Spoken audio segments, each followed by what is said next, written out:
میں بڑے افسوس سے کہنا چاہتا ہوں کہ جو پاکستان کے اندر جو نیا ٹرینڈ بن گیا ہے، یہ ٹک ٹاک کا اور یہ اس طریقے سے یوٹیوب کا اور یہ لائکر کا اور یہ سبسکرائبر کا، یہ جو جدید ترقی کرنے والی دنیا ہے، یہاں کی ایجوکیشن جو سسٹم ہے، یہاں کی یونیورسٹیز ہے، یہاں کے اسکول ہے، یہاں کے کالجز ہے، یہاں کے نوجوانوں کو ان چیزوں کا کچھ پتہ ہی نہیں ہے۔ انہیں پتہ ہی نہیں ہے کہ یہ ٹک ٹاک کس بیماری کا نام ہے، انہیں پتہ ہی نہیں ہے کہ یہ انسٹا میں کس طریقے سے وہ بتائیں. کرنا ہے۔ اور آپ کو میں بتاؤں کہ دارالعلوم کراچی میں جب پڑھتا تھا، اللہ تعالیٰ ہزارہا رحمتیں اور برکتیں نازل فرمایا حضرت مفتی رفیع عثمانی صاحب، اللہ تعالیٰ ان کی قبر کو ٹھنڈک عطا فرمائے۔ اس زمانے میں انہوں نے اصول بنایا تھا کہ دارالعلوم کراچی کے اندر جو ہے موبائل نہیں رکھا جائے، کیمرے والا موبائل نہ رکھا جائے، اور طلبہ کو موبائل کی اور ان چیزوں کی جراثیم سے پاک رکھنے کا جو دارالعلوم کراچی نے جو ہمیں مزاج دیا،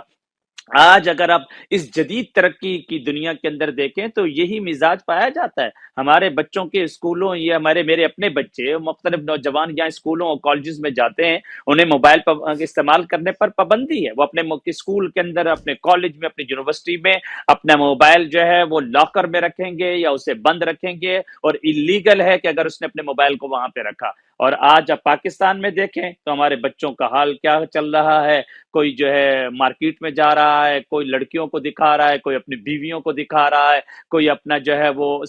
بڑھانے کے لیے کس طرح کی حرکت ہے، جبکہ اپنے میں ان معاشرے میں جدھر سے ابھی چند دن پہلے مولانا زبیر احمد اشرف عثمانی صاحب وہاں سے ہو کر آئے، یہاں دیکھیں، یہاں تو ان لڑکوں کو کچھ پتہ نہیں۔ ان کے اگر ٹیلنٹ مقابلے چل رہے ہیں اپنی ایجوکیشن میں، ان کے گریڈ کے سسٹم میں مقابلے چل رہے ہیں کہ یہ دیکھ رہے ہیں کہ میرا گریڈ کیا آ رہا ہے، میں کلاس میں کون سی پوزیشن میں ہوں، میرا ایجوکیشن کے ہوم ورک کیسا ہو رہا ہے، میرے استادی جو ہے وہ میری اسکول کے ہوم ورک کیا ہو رہا ہے۔ ان کو پھر مختلف ایکٹیویٹیز کے اندر ڈالا جا رہا ہے، اور پھر پوری دنیا میں ان لڑکوں کو بھیجا جا رہا ہوتا ہے۔ سوشل میڈیا پر سب سے قدیم اور سب سے ریلائبل برانڈ www.darsequran.com